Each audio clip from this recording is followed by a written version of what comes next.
Y atención, la legisladora Viviana Veloz ha enfatizado la necesidad de una justicia implacable para aquellos que cometen ilícitos, subrayando que la creciente inseguridad en el país ha sido una característica destacada del actual gobierno.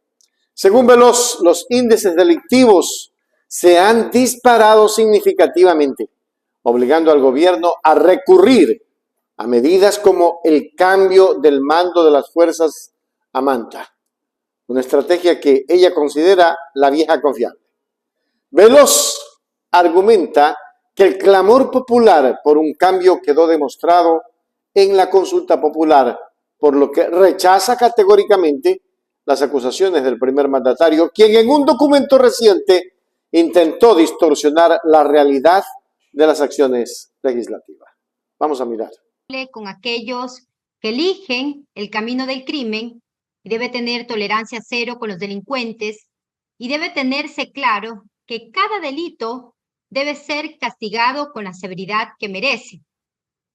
Pero hay que hablar del fondo del problema, sobre la persistencia y el agravamiento de la inseguridad, que ha sido, colegas legisladores, el elemento insignia de la agenda presidencial. En estos meses de gobierno nos han mantenido de estado de excepción a estado de excepción. Los secuestros, las extorsiones y otros delitos se han incrementado en el 200% respecto al periodo entre enero a abril del 2023. Las muertes violentas, si bien es cierto, disminuyeron dentro de una fase en un porcentaje del 17%. Pero estas cifras negativas contrastan con la lamentable situación presupuestaria en materia de seguridad, siendo el caso de la inversión para el sistema de inteligencia el más dramático. Por ello, incluso, el gobierno ha tenido que recurrir y adoptar la carta guardada de esos gobiernos ineficientes que recurren a la vieja confiable, es decir, golpes de efectos momentáneos, tales como el traslado del mando militar y policial a la ciudad de Manta, para elevar las capacidades, supuestamente, de la fuerza estatal, que solamente son reactivos y que esa eficacia se va a agotar en un corto plazo, como ocurrió también con la declaratoria del estado de guerra interna. En abril, los ecuatorianos, colegas, le aprobaron en las urnas parte de las preguntas de la consulta popular, que se traduce a un sí desesperado frente a la ola de violencia que atraviesa el Ecuador. Es por ello que hoy nos encontramos debatiendo este segundo informe, que de forma responsable la Asamblea Nacional ha dado trámite con la celeridad que amerita.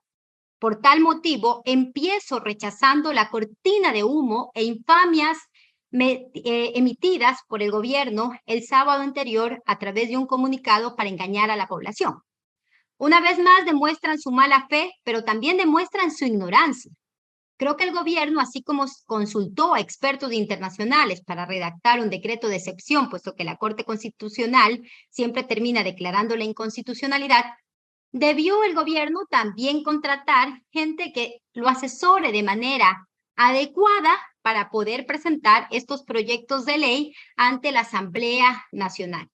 Si bien es cierto el aumento de penas es un mandato popular que respetamos y que se debe incrementar, pero sin embargo también debemos ser respetuosos de la Constitución y respetuosos de las sentencias vinculantes de la Corte Constitucional, como la número 3419-IN/21 y la número 11-20-CN/21, con el fin incluso de evitar que la Asamblea incurra en inconstitucionalidades. Si el gobierno lo hace, nosotros debemos ser prolijos y responsables y no caer en estos desatinos.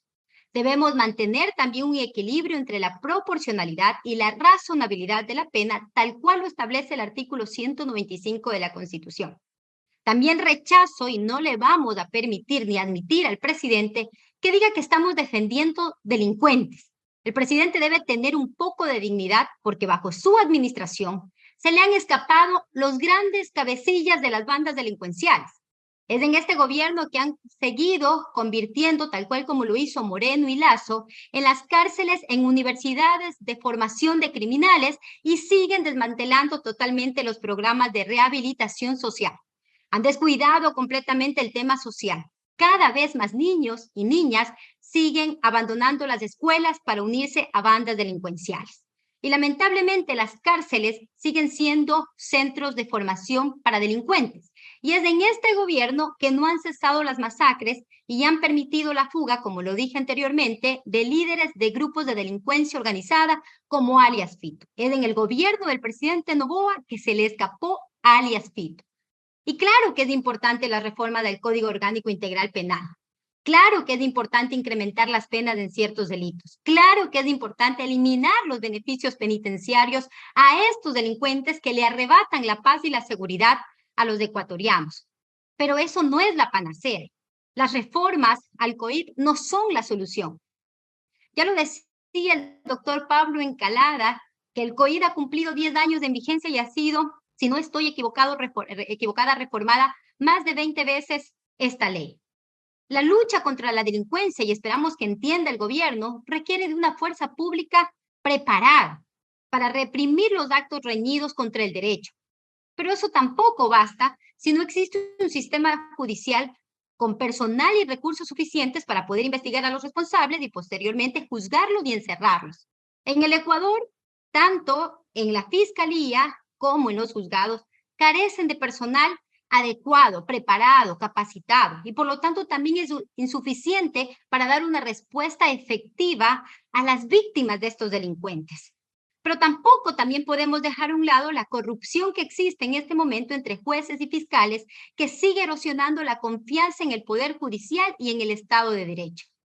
Endurecer las penas, colegas legisladores, va a reducir los delitos y la criminalidad. La respuesta es no.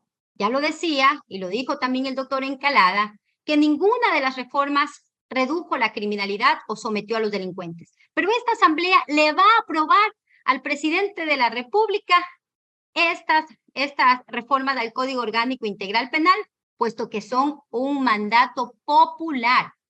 Pero al presidente también hay que recordarle que vivimos en un Estado democrático, bajo un régimen monárquico, no bajo un régimen dictatorial, y la Asamblea tiene toda la competencia legal de modular incluso el proyecto que él envió, puesto que la consulta que realizó es incluso hasta antitécnica. Nunca expuso en los anexos cuáles serían los incrementos, los agravantes, entre otros, porque lo cierto es que al presidente, cuando hizo esta consulta popular, no le importaba la seguridad de los ciudadanos. Era un mecanismo de medir su popularidad hacia su camino para la reelección.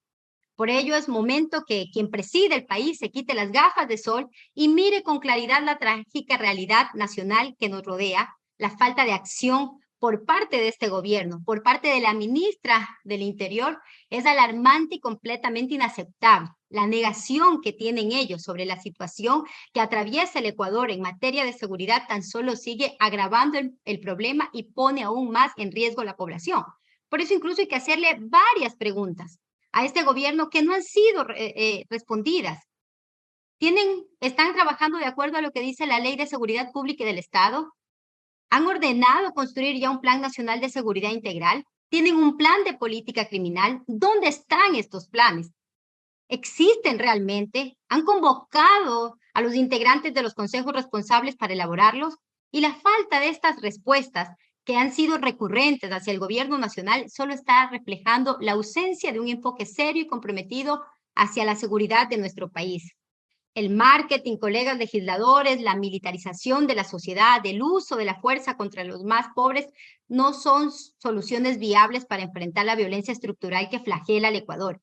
Estas medidas, si bien es cierto, pueden contener a la gente por unas semanas, pero este efecto es un efecto que ilusiona unos días y termina siendo tan solo temporal. Ya decía alguien que esto es como darle paracetamol a un enfermo que tiene una enfermedad crónica para calmar la fiebre sin tratar la causa que ocasiona la enfermedad. Es por ello que el presidente, además de esta reforma del Código Orgánico Integral Penal, debe también tener de forma inmediata una reforma integral a la Policía Nacional, debe profundizar en la formación por especialidades, debe depurar a la institución policial, debe también el presidente implementar un sistema tecnológico de inteligencia delictiva, debe depurar los aparatos de inteligencia y contrainteligencia de la Policía Nacional y de las Fuerzas Armadas, debe colaborar en materia de seguridad con los gobiernos locales, debe articular también acciones con la sociedad civil. La Asamblea Nacional al presidente de la República le ha dado todas las facilidades para que pueda gobernar este país. Le entregó gobernabilidad. Pero el presidente Noboa, como lo dijo el sociólogo Fernando Buendía, no es más que un salvador falsificado. Le incrementó el IVA a los ecuatorianos en 3 puntos porcentuales, a pretexto de que ese dinero se invertiría en combatir el crimen organizado. Ha recibido ya $1.000 millones por parte del Fondo Monetario Internacional.